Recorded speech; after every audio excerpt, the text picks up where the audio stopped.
What it do, Fresh Fixers? We're back at it again. Another episode up and loading. As you can see today, I'm joined by two highly prestigious, Yeah, they're here to just, give us some more firm understanding with this whole accommodation business. So I'll give them the privilege of introducing themselves. Yeah, let's start from my left. How are you? My name's Geoff. Thanks for having us. Awesome. And Bruce, and pleasure to be on this podcast. Yeah, I love what you've done with it, and it's very exciting. Yeah, pretty exciting. Yeah, cool. Awesome. All right, so let's just take us through. Just give us a little idea of who you are, where you come from, and short description of your journey as a student, so we can understand how you actually ventured into this portfolio. So I think we met when we went at varsity together, but we were both at varsity. Yeah. And we met through friends. We were both pretty good cyclists at that point. Certainly I've lost that over the years. and we just had similar kind of mindsets and similar views on things. Okay. We started just researching and reading and attending seminars and attending investment discussions and things around property. We didn't come from any property backgrounds or any property families or anything like that. Okay. And kind of slowly just worked out from little day jobs and little side jobs and little things that we had, how to just inch by inch start to buy property. And we started off with very small little flats, one at a time. Okay. Borrowing money from every bank that would lend us a home loan. And slowly, one buys two and two buys three. And eventually you're able to, rather than buying flats all over, you buy buildings. We both worked in the construction industry. Okay. And we eventually kind of bought a building. We're like, okay, we understand the construction side of it. So let's just get straight in. So we started renovating and converting. Yeah. And then by default, you need a property management business. So we started a property management company because who else is going to manage the property? So really, I did the building and Bruce did the managing. And that was how we started. That's how you rolled into this thing. And it's just, the truth is, as in everything in life, what is that saying? It takes 20 years to make an overnight success, It looks like we've just waltzed in off the street with buildings, But we haven't. We started at nothing, started at zero. Yeah, you got to start somewhere. And it takes lots of time and lots of effort and lots of grey hair. We're both getting very grey very quickly. I can see that. And hard work. And just you've got to not stop and just keep pushing and trying and moving on to the next thing and seeing what you can come up with next and just keep moving. Okay. Nah, man, that's pretty rad. So what I want to know is, which institutions are you alumni from? so on my side, Yeah. very strangely, and we've got to go back 100 years. So before UJ was UJ, it actually was the university, or at least the Technikon, the Johannesburg Technikon. Oh, okay. Wits Tech. It was Wits Tech, yeah. And I was there as an engineer, kind of 1999, I think. Okay. Did engineering, got a diploma, and so it's now UJ, but that was my tertiary education. Wow. So same Technikon. Yeah, same varsity you guys are with. This was your hood. Yeah. You've been around, eh? And then I was I did geology at Wits for a while, which I don't know why I did that, but I did geology at Wits. I didn't finish. I ended up going to Pretoria Tech. Okay. And doing project management and quantity surveying. And that's how we ended up in the construction industry, was kind of engineering and quantity surveying. And then that's where you just And then just kept a little side hustle of buying a flat here and a flat there. And eventually it got bigger than our day jobs. And we're like, okay, that's the end of the day jobs and let's get on with it. Wow, but that's a big side hustle, eh? Yeah, all right. Yeah. But cutting straight to it.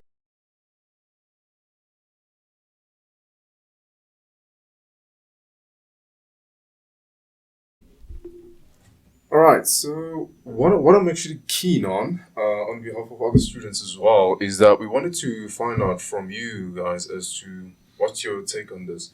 So here in Joburg, approximately all of the accommodations that are there and is funded alike are predominantly occupied by black students. So we wanted to understand, like, why is it that, and why don't we actually see, multiracial students coming in to also stay student accommodation as well? So it's a complex question. I would say that if you looked at the demographics of our country, so like there's a couple of layers in which we're going to answer this. If you looked at the demographics of our country, I don't know exactly, but we're 90% black. So I'd say by default, 90% of our residents should be black. True. Which means that, a high percentage of the population are black students. I think if you go, obviously, back in a couple of decades, there is definitely a need to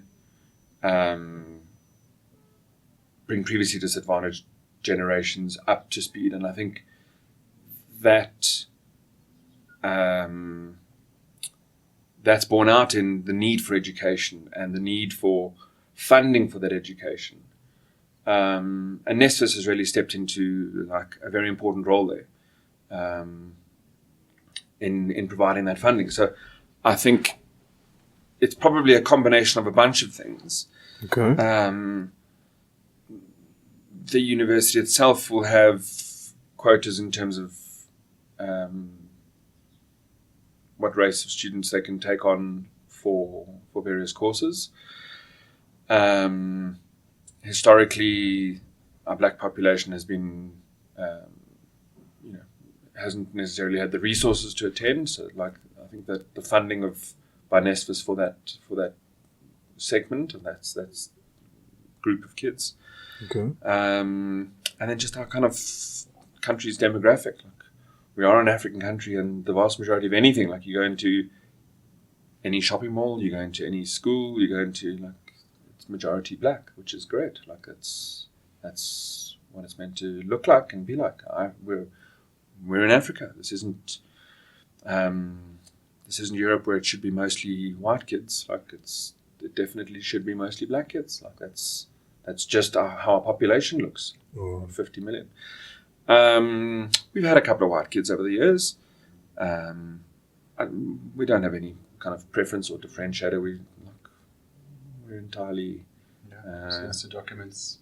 If you guys are NSFAS funded, you're in. Yeah. As long as the documents are proper, you Yeah. just move in. Yeah. And that's that's the big trick. Is the documents must be proper. We get lots of funny documents. Okay. But yeah, that's really the key, and I think kind of Nano is a brand that represents that. We've been quite proud of the name of Nano over the last couple of years. Nano is a number, and it's effectively 10 to the minus 9, or which in English is 1 in a billion. Okay. And really, our view is that every kid that comes into our circle is that 1 in a billion. It is the one that's been given every opportunity to get ahead in life. Every kid that comes into our world is NSFAS funded. They've got free, in inverted commas, tuition, free accommodation, books, groceries. They've been given an incredible opportunity to really do something, and it's important that they grab that with both hands and don't fuck it up. It's important that they get it right. True. So our view is every kid that comes into our space is the chosen one. On the African continent, these are the ones. The 1 in a billion. Yeah, the 1 in a billion. Yeah. To just do a follow up on that. So I wanted to know, with the whole funding thingies, so do you guys from the commercial side, there are times whereby, you're experiencing setbacks whereby students don't pay on time, and it's not necessarily their fault, but maybe their bursars and everything like that. So does it happen that from time to time you actually incur a huge loss due to certain bursaries not actually fulfilling their end? And how do you go about with actually? So it does happen, and Accommodating the it's quite students. complicated because everybody says they're waiting for the next person. So when we talk to the student who's our tenant, if you look at the lease is us and a student. True. So for payment, our first port of call is to talk to that student. How do we get paid? But they're often waiting on Nesvis, and Nesvis is often waiting on UJ, and UJ is often waiting on Fundi, and Fundi is often waiting on the kid, and the kid's often waiting on us, and we're waiting on Nesvis, and like. So it's the chain. It's this very big ecosystem of processing payments, and it puts us under a lot of pressure. Like these buildings cost a lot of money to run. You know, lots of water, lots of electricity, lots of Wi-Fi, lots of security, lots of cleaning, lots of staff, lots of podcast studios. They cost money. They cost money. Okay. They cost money like just to run, and they cost money to set up, and they cost money when things get broken, and they cost money. And we're often in this phase of waiting for the university to send something to Nesvis, to send something to Fundi, and that it's very stressful from a landlord's perspective. It's immensely stressful. We do have losses every year. I must be honest. We've actually got very good students, and they tend to put the effort in to resolve them. Okay. They get involved with Fundi, and they get involved with UJ, and they go to the Nesvis offices on campus and get their, whatever's missing, updated. True. So we've got great students, and it tends to work out. By the end of the year, we're like, okay, that was a good year, but it can feel like a war zone between January and July. Everybody trying to work out who's waiting on who, who's moved in, who's moved out, who's around, who's not around, who's failed, who's passed. Like, it's a very complex business to run. Yeah. Wow. So when it comes to actually accommodating the students, do you guys give them like proper, leisure to get their affairs in order before actually going for the hard decision? Yeah, absolutely. Like, Nano runs a very smart piece of tech. Okay. And that tech allows us to assess where the problem is between the student, UJ, Nesvis, Fundi, etc. So we don't, it might happen by accident, but we don't penalize a student who's done everything correctly and is up to date and his funds haven't come through. Like, if his funds haven't come through, they haven't come through. It's not his fault. Like, nothing you can do about it. But we do act very quickly when we can see that you are loaded, with a student is funded and is loaded and is taking their time in paying. We're like, no. Like, we've been very comfortable. We've been very patient in waiting for February, March, April, and now you're loaded. Come on, let's get paid. Like, so our tech, which is a separate business called Modus, allows us to really understand where the system is stuck, so that we don't penalize a student for doing something when he's actually, it's not his fault at the moment. Like, it's not in his court. He can't fix it. It's with Nesvis, or it's with UJ, or it's with somebody else, and he's actually in good standing. So even if he hasn't paid, like, the bus keeps running, the Wi-Fi keeps working, but the moment he's funded and things get, and he can pay, then we need payment. Like, we need payment. Okay. It keeps the wheels turning. So going down on the run payment, all right, strictly on the commercial side as well. So we want to know, like, when it comes to students making demands, like, okay, maybe we want this, maybe we want that, maybe we want a concert, or maybe we want, how do I put it? We want bigger bids, we want TV screens or things like that. Yeah. Like, how would you advise them to actually go on about the process? Because you got to bear in mind that, right, when we demand things, so it's got to be a certain quotation for those things, and how feasible it is to actually implement those things at a certain period of time. Yeah, so it's great to have the feedback. And the reality is, what we do for, one student might demand a heated towel rail in their bathroom. Yeah. And they mustn't get any ideas now that we're suggesting. But they might have a demand. Yeah. We can't meet that demand for just one student. We've got a plan to meet that demand for all of the students. Okay. So it takes time from a budgeting perspective and from a planning perspective to get that whole thing moving. So often it feels like, I'm sure from a student's perspective, it feels like the request is made and we do nothing about it. Yeah. We ignore it and we just carry on, you know. But the reality is actually very different. It goes into a process internally where we start to prioritize, okay, which ones are we getting more inquiries for? What do we, what are the costs of the different things, you know?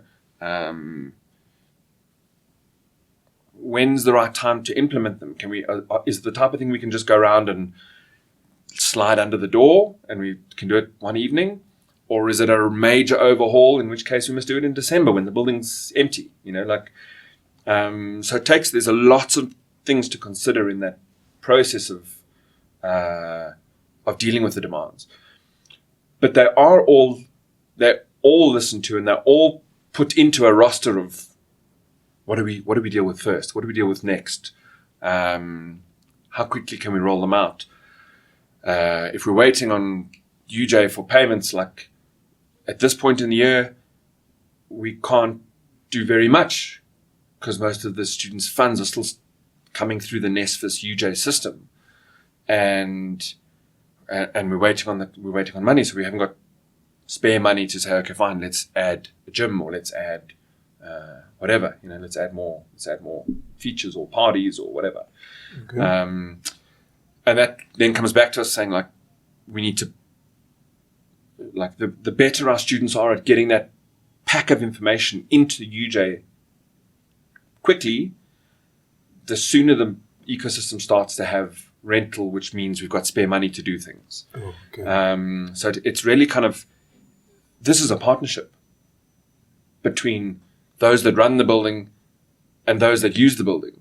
Like, this is a partnership. Like, it needs both parties to work together. We've got to add more features and more events and more social things. Yeah, understood. And the students have got to give back and keep, you know, let's keep paying, we'll keep adding, you keep paying, we keep adding, and like, let's go on this journey together.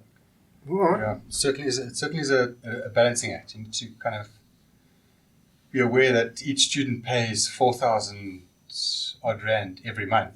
Okay. And that 4,000 rand has then got to be kind of carefully used. You know, part of that 4,000 rand goes to lights and water. Part of that 4,000 rand goes to security. Part of that 4,000 rand goes to the upkeep of the building. You know, Okay. Paying for the construction. Like, paying for this. we borrowed a ton of money to build the building. to build the building. We've got to pay that so- back. Like, we borrowed tons of money. You know, there's Okay, no okay, NSFAS no, NSFAS no. funding for building buildings. You know, Yeah. so we have to balance that 4,000 rand with actual demands. Oh. So the 4,000 rand doesn't just go into a bank and wait for demands. The 4,000 rand is there to look after you guys, to give you what you're getting, to give you free Wi-Fi. So, you know, a student needs to kind of say, okay, cool, well, if I kept my 4,000 rand and just went and bought my own house, how far would I get? You know, where would that take me? If I went and phoned Discovery and asked for Netflix or whatever, you know, there's a cost there. Yeah, So those yeah. costs add up. So it very much, the demands come in, we have a look at it, we weigh it up, you know, and then kind of deal with them as we can. Okay. No, that's fantastic. Okay, I just want another thing we want to know is just like, you guys are good when it comes to management. Like, Thank you. we're by far Thank you. impressed with the whole, you know, you guys keeping up with the fourth industrial revolution. Little paperwork, but it's pretty efficient online. Great. But we just want to know, like, what happened to you guys not managing our neighboring buildings? Were they hidden politics or? No, so Not so much politics, but just business. we know we've known the neighbours for a long time. Yeah. For a long time. In fact, when we started in the construction industry, we worked with them. Okay. 2005, somewhere there. And they continue to be great partners and great neighbours, and they spent a lot of time here when we were building this building, 2018, 2019. And we spent a lot of time assisting them when they were building their buildings and like helping and moving along. They're fundamentally in the construction business. So part of their, it's coming. I don't want to get into it in too much detail, but they've got a relationship with a construction company that was looking for property management services. So they did effectively a little swap between themselves. Said, okay, cool, we'll do your construction, you do our management, and let's go from there. Like, it was a bit. It was obviously disappointing. We loved running them, and we loved the neighborhood, and we loved the students, and we loved the interaction. Yeah. And we would go back and run it in a heartbeat. But for other reasons outside of our relationship with the landlords there, they had to make a business decision and do something else, use another manager so they could do some construction work with him elsewhere. And that's perfectly fine. We're not unhappy about it. But it's a bit sad from us. Yeah, it's a bit sad. It's kind of like, when you have parents or relatives, quarreling and everything, and now you're forbidden from visiting your cousins, stuff like that. It's really, really sad. Exactly. Are you guys not allowed to visit? No, I'm just saying, in terms of existing certain things. It was a great relationship, and we loved managing it. It was a lovely neighborhood, and there was certainly, is what it is. Yeah. Okay. One thing we noticed is that most accommodations tend to have their own form of student governing body, known as the house committee. What's your take on that? How feasible do you actually think it is to have a house committee and all of that? Do you think it makes the whole engagement between students and management a whole lot easier? We feel that a house committee is only necessary if the students are not being listened to. You know? Like, if you have the ability to log on, type in your query, and within, a certain amount of time, get a response, then there isn't really a need for a committee. If we're dealing with your issues on one-on-one basis, you shouldn't have to form a committee. You shouldn't have to go and talk to the committee to come and talk to us. Yeah, I think we've set ourselves up from a management perspective to be very engaging. You can get hold of us on 1,000 different levels. You can get hold of us on your app, you can get hold of us in the office, you can get hold of us on email, you can get hold of us in the lobby. Like, we're always around and always available. And certainly if anybody's had the experience that hasn't been the case, then we want to know about it so that we can improve that. Like, we're here to be engaged with. And I think that probably dissipates the students' requirements for a committee. Because we can, very approachable. Anybody, anytime, get a hold of us and let's see what your queries are. And we can't solve every query, if we're honest. We can't deal with every issue.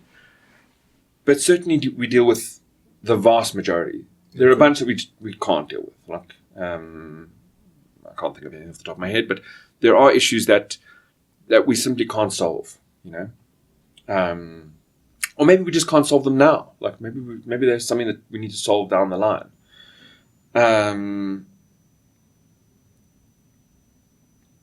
I think this facility is a great space for students to talk, students to engage, students to have opinions, and there is no limit. There's no restriction. This is the first time I've been in here. It's amazing. Like, it's yours and it's wonderful. And strength to you. Conversations are important. And we're here to have conversations. In the lobby, in the office, on the app, on email, on phone, whatever. Talk to us. And if we're not solving your problems, then we need to know that we're not solving the problem. Let's take it up with HR, huh? Exactly. Bring it to management. We want to know. Yeah. So technically, you guys do have a house committee, but it's just that yours is more AI type of vibe. An algorithm. which actually makes it easier to access people sooner than having a chain of people to actually go through type of vibes. I think that's it. Like when you write down, I'm sure you've had the conversation, round a braai with your mates. And the conversation started talking about one thing, and by the time you finished, you'd moved through so many things that you were talking about something totally different. Yeah, exactly. Committees tend to be like that, in that they don't get down to the issue. They don't it gets clouded by other input. So we find that the engagement that we have with our students is very bring us your issue. If you can write it down, that's even better, because it's then very clear, it's very crystal, and we can it doesn't get lost, it doesn't get forgotten about. It's written down, it's in the mail, it's in the software, it's in the system. You can continue, and we can we can go back to it week after week, day after day, month after month, whatever it is, and focus, assess it again. Have we dealt with that? Yes, I think we have. These are the things we've done. These are the things we still need to do, but we're dealing with issues that are very clearly defined. That's the important thing. Any issue we receive that's clearly defined, we can start to tackle. It's when they get loose, and it's about, and the conversations get muddled up between Nesfis and Fundi and payments and this and 2 beds and 3 beds, and okay, I can't actually work out from all of that conversation what it is that's the issue. Give me the issue and let's deal with the issue. So straight to stop putting about the push. Just get straight to it. But in closing, what I want to know is what advice would you give to students, on the respective courses you've done on your fair side as a student? What advice would you give them? Because as students, we come, we have aspirations and everything, but when you actually get into the institution, you tend to realize that, all right, things do not always go as they seem. Yeah. And you do suffer major setbacks at time to time. Yeah. But what advice would you give for somebody who's hoping to venture into property and your respective courses that you've done? I'm aware that Bruce was once a mechanical engineer. You once did geology, but then you went to tech. So what advice can you just, brief advice you can give someone? I think kind of you sort of hit the nail on the head when you started by saying things don't always go your way. And I think the sooner you realize that as a student, for your student career and your life, it's going to make a big difference. You have an opportunity, and it's an opportunity that requires a lot of your input and a lot of work. This is not a diploma, a degree on a silver platter where you just have to arrive or just have to pitch up and you get it. Arriving is just the very, very first part. Yeah. After that, there's loads of work. There's loads of effort. And I think we get caught up in this, well, it's not going my way, so I either throw my hands up or, this is unfair. Life is so unfair. I didn't get a CEO job straight out of university. No. You're never going to get a CEO job straight out of university. You got to start somewhere. You got to start somewhere. You're going to start at the bottom. And it's going to be hard. And it's going to be poorly paid. And it's going to be overworked. And you work your way through it. And you keep pushing. And you keep pushing. Just keep pushing. Put your head down. Yeah. Do the work. We so much of the internet is this Insta famous, I just have to do X or Y and all of a sudden I'm this famous person with millions. That's not reality. You look carefully at all the very successful people. They're all a lot older. They're not all 18. They're not all 20. True. And I think the internet portrays a very skewed view of the life we want to live. Yeah. Everything for nothing, and reality, which is lots of hard work, and eventually good luck. Lots of hard work and lots luck. of hard work. But good luck comes from hard work. Lots of hard work. Yeah. So it goes hand in hand. They go hand in hand. You got to do the good work first, and then all the good luck comes afterwards. Wow. And I think like the importance of university, like this isn't a linear path. You don't go to school and then go to university and you leave with a degree and then you walk into an office one day and you say, here's my degree, and they say, yes, perfect, here's a job, work that job, like, and that job's well paid and you have BMWs and nice houses and like, no, like, it's not that simple. This is a chess game with 1,000,000 pieces. And you got to be aware of what's going on around. Knowledge is power. Like, I was often at school, I was like, oh, why are we learning this? That's so boring. Like, why are we learning this? And now I look back and I'm like, I'm so glad I did. It hasn't helped me a stitch in my job. But knowledge is power. Like, knowledge is power. Being able to have a conversation with somebody at random, at the Gautrain station, on a topic that you didn't study, but you've read up on, or you've thought a lot about, or you've done a little hustle in, that's where your careers start to take off. True. When you've met somebody who's been impressed with what they saw, they're like, wow, I didn't expect you to know about podcasting. Oh, why don't you, like, I'm an executive at SABC. Why don't you come and do come and see us at SABC? Come and see this. Oh, are you working at SABC? Well, I'm an executive at whatever. So opportunity multi-choice. just come at And the unprecedented time. Just keep learning. Don't give up. If you fail, it's not the end of the world. Yeah. It's really not the end of the world. Like, it's just knowledge that you've now got. You've got it. It's in you. Like, it's what you do with it, what you choose to do with it. That's important. That's really powerful words. I don't want to lie. And man, I mean, I should know that in person. Don't worry, Fresh Fictions. I'll tell you this story someday. Don't worry about it. But yeah, we've reached the end of the show, and thank you guys for really putting through and all that. Oh, by the way, guys, these are the people, behind, sponsorship of the whole podcast. Just wanted to reserve that part for the last time. But yeah, that's another episode up and loading. Once again, guys, as you all know, I'm Nicholas, your host, and this is the Fresh Fix Podcast. Signing out.